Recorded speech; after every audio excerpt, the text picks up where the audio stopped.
Government forces attack Houthi militia positions in Ma'rib.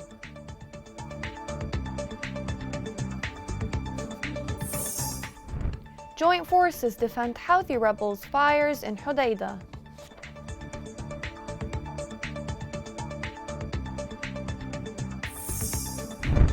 Amid war, famine, and shortage of food continue to chase Yemeni women and their well-being.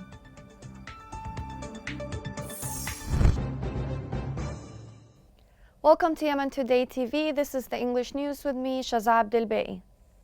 Government forces announced that they have liberated new areas west of Ma'rib. The forces broadcast a video for their operation in Ma'rib, showing strikes against Houthi positions through the government forces and coalition jets. The forces said fierce clashes took place with Houthi rebels in Al-Qassara front. The government forces added new positions were liberated in this front, causing heavy losses among Houthi militia. The recent escalation of Houthis in different parts of Yemen and on Saudi Arabia borders is alarming. The tension may lead Yemen and the region as a whole to undesired consequences. More on this Houthi recent escalation is within this report. The past days witnessed an alarming escalation of tension from the part of Houthi rebels in Yemen and Saudi Arabia. Houthi rebels targeted with ballistic missiles and drones Al-Anad air base in Lahaj to the south of Yemen. The air base is the biggest in Yemen. The attack on Al-Anad air base resulted in 40 killed and tens of injured. The attack took place in the early hours of the day, when it targeted a regular morning exercise and hangars for soldiers. Al-Anad attack is the third of its kind in 4 years. Ballistic missiles were also used by Houthis in Damaa. The militia launched 2 rockets, one of them has failed and the other's target was unknown. The escalation of Houthi continued, with the rebels launching drone attack against Saudi 1,000 parts. The militia targeted with drone attacks Khamis Mashit, and a ballistic missile was launched against Nagran. In addition, the rebels attacked the Saudi airport of Abha. The attack caused damage in a commercial plane and injured 8 civilians. For its part, the American Department of State denounced the Abha attacks. Antony Blinken, Secretary of State, said that Saudi territories were subjected to more than 240 Houthi attacks since the beginning of this year. He added that there are more than 70,000 Americans living in the KSA who are in danger from such attacks. The Secretary of State warned that this Houthi escalation could prolong the humanitarian crisis in Yemen. According to him, the attacks will protract the conflict and will threaten efforts for peace in a critical moment. The Houthi Abha attacks were conducted by a drone, which was fired down by Saudi defenses. It was the second in a single day to target the Abha airport. In response, the coalition published a video saying that it has destroyed a drone launching pad in Sana'a. The coalition said that this pad was used by Houthis to launch drone attacks against the Abha airport. Returning inside Yemen, Houthis are trying hard to seize Ma'rib. This strategic city will afford them a golden opportunity to have full control on the whole of the country. The rebels, despite having daily big losses, are trying to advance to Ma'rib in order to secure oil and natural gas. The ruin, if happened, will secure them $20 million a month, according to a study. Houthi rebels will have strategic control over routes and communications because the city is located at the center of the country. However, daily fierce clashes are run by the Yemeni resistance in all parts of the country against Houthis. The Yemeni heroes are inflicting the rebels heavy losses in Hodeidah, Ma'rib and Ad-Dali'. They are committed to return back their countries from the hands of the Houthi militia. 3 civilians were killed and 3 others were wounded in a mine explosion in Al Jawf, northeast of Yemen. Sources said that the Houthi mine exploded in a passing car, resulted in the killing of a man and 2 young girls. 3 others were wounded. Houthi planted more than 2 million mines in Yemen, leaving thousands of victims. Most of them are women and children.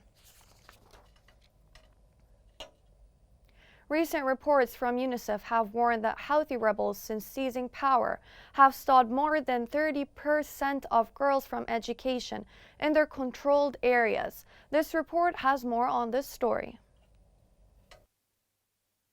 Women and girls have been disproportionately affected by the war in Yemen. including by some of the worst effects of the food crisis.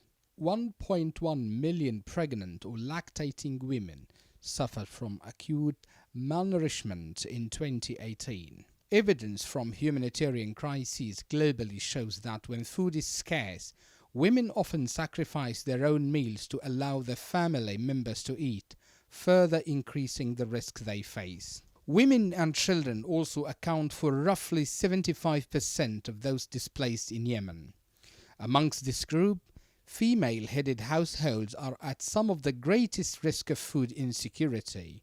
They have lower monthly incomes, and because they have no male presence in the family, are increasingly forced to take on non-traditional roles outside the home that expose them to the risk of violence risks that have been intensified by the war. In November 2017, the UN reported that incidents of gender-based violence increased by over 63% since before the conflict. Freedom from violence is essential for women and girls to live full and healthy lives. Gender-based violence stops women and girls' immediate needs from being met and prevents them from reaching their potential.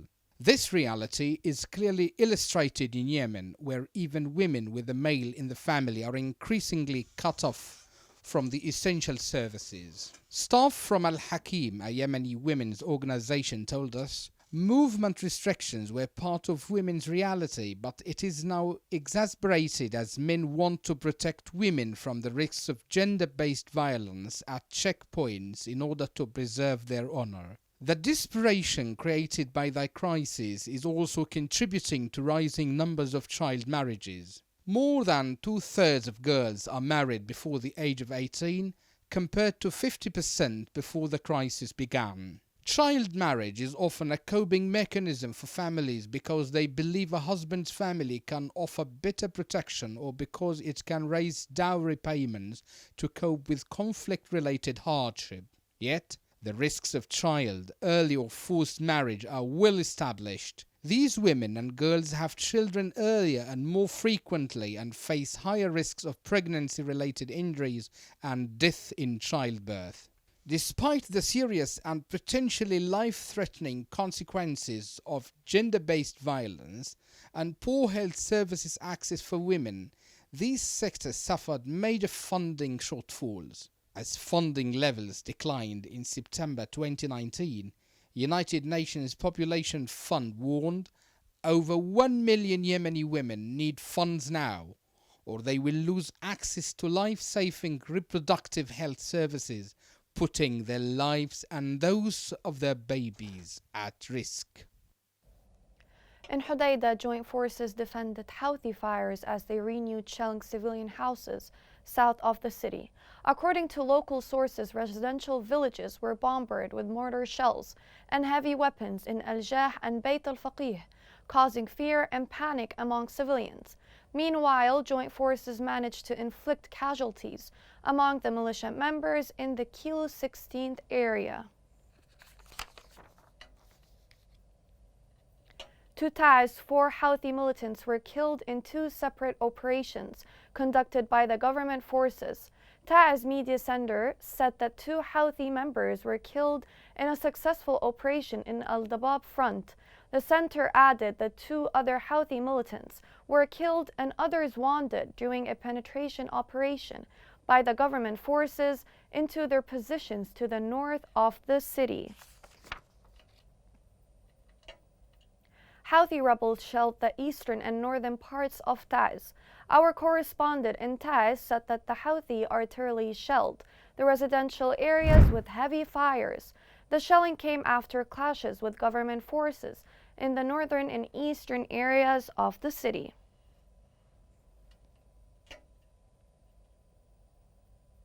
Coming next,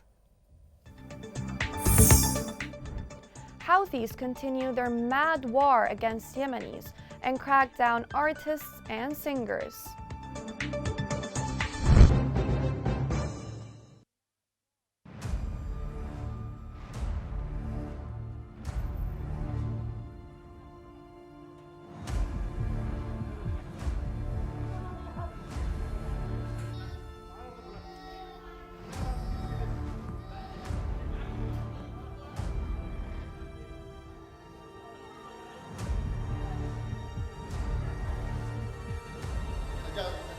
ثالثتي على منطقة الروضة استهدف الأطفال الأبرياء اللي يلعبوا في الشارع.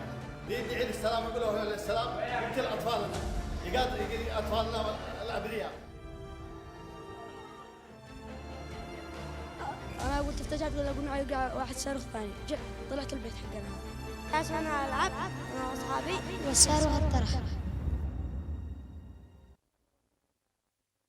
The United Nations Humanitarian Coordinator for Yemen, David Grisley, warned that some agencies may cut their programs due to the lack of funding as of September. Visual sectors are still lacking severe funding. The UN official called on donors to provide adequate funding to all sectors to enable relief agencies to avoid worse situations. Houthi militia continues to manipulate aid relief in Yemen. Humanitarian organizations provide aids to innocent civilians in Houthi-controlled areas. However, these aids are being stolen by the militia rebels and given to their loyalists. Despite the measures taken by the United Nations to limit the Houthi militia's manipulation and theft of humanitarian aid in its areas of control, documents published by supporters of this militia revealed the continued manipulation of the lists of beneficiaries in favor of the Houthi militia leaders and its followers in more than one area and depriving the rest of the country of this aid. Activist Mohsen El-Tam, one of the most prominent activists in Damar, revealed that Houthi supervisors and their local leaders in Jabal al-Sharq seized most of the funds allocated as aid to innocent civilians who need it after the funds were approved. He published lists of beneficiaries whose names have been approved, which show that the militia leaders in the district are the only ones benefiting from this. According to local sources, the militia intelligence arrested the activist El-Tam after he published these lists, which include the beneficiaries of the aid provided by the World Food Programme in the district. Since the takeover of the capital Sana'a, the militias have imposed on international organizations working in the relief field local partners from organizations established for this purpose, and through these organizations, aid is controlled and used to serve the militia and its affiliates or fighters in its ranks. According to these sources, the Supreme Council for Humanitarian Affairs, which was formed by the Houthi Intelligence Service, controls the activities of relief organizations and imposes local partners from the organizations that it has established. However, this council activities are subject to suspension. The restrictions imposed by the Houthi militia on international organizations extend to the gender of employees, as women are prevented from moving between regions and governorates unless accompanied by a male relative, even if she works for an organization affiliated with the United Nations. The Houthi militia continues violating human rights in all life aspects. They not only destroy families and their homes, but also deprive them of any aid provided by humanitarian organizations. This adds to their ongoing suffering. In Al-Bayda, members of Houthi militia assaulted Ishaq's stores. Sources said that the Houthi gang broke into the stores and forced their owner to close them.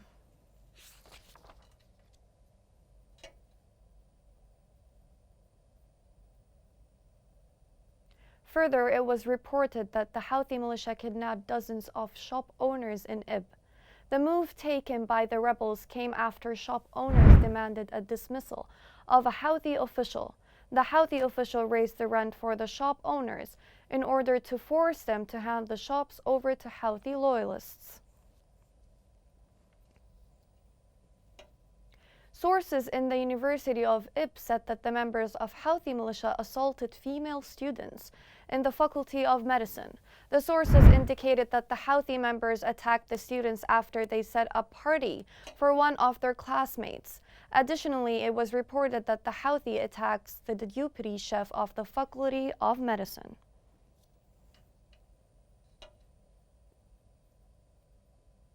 Since their bloody coup in 2014, Houthi rebels have been targeting all what is related to art and artists. Activists said that these actions against artists are similar to terrorist groups like ISIS and Al-Qaeda. The following report sheds light on the constant Houthi campaign against artists in Yemen.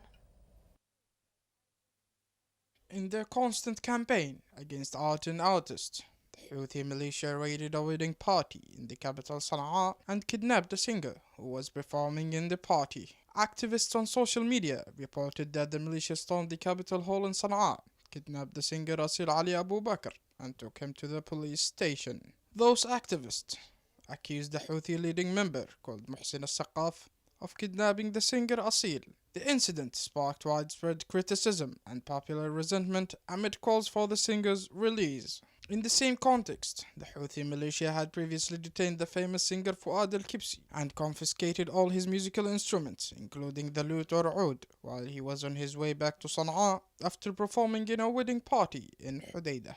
The Houthi militia practices repression against musicians and artists, described by activists as being similar to those carried out by Al-Qaeda and ISIS.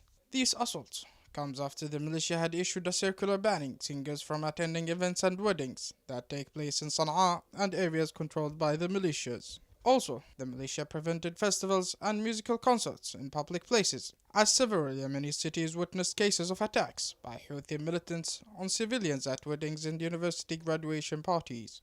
Singers in Sana'a and areas under the control of the Houthi militia suffer from systematic campaigns of incitement carried out by leaders in the Houthi group under the pretext of preventing singing, which to them is considered taboo. Over the past years, the militia has started to close public cafes and restaurants and restrict concerts, artistic and festival activities. According to Yemeni activists, such practices remind us of ISIS and Al-Qaeda conduct.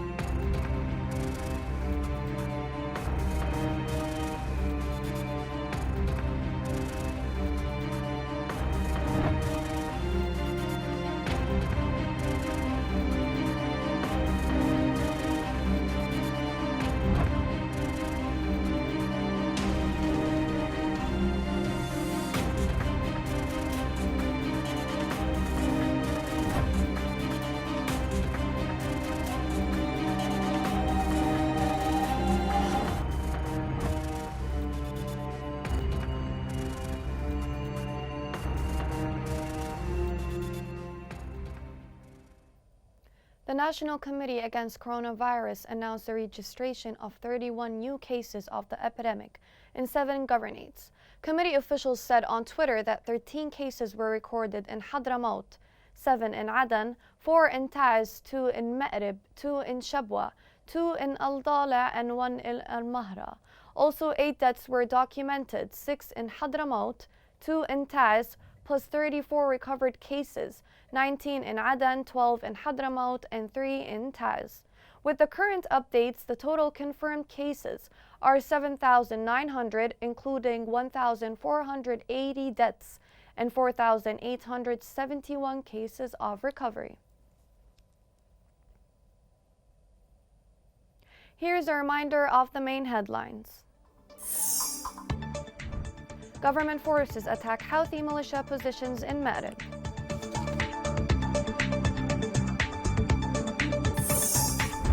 Joint forces defend Houthi rebels' fires in Hudaydah.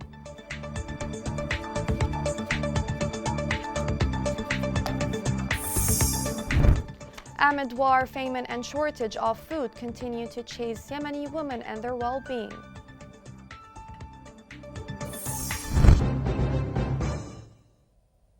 This is the end of the news. Thank you for watching.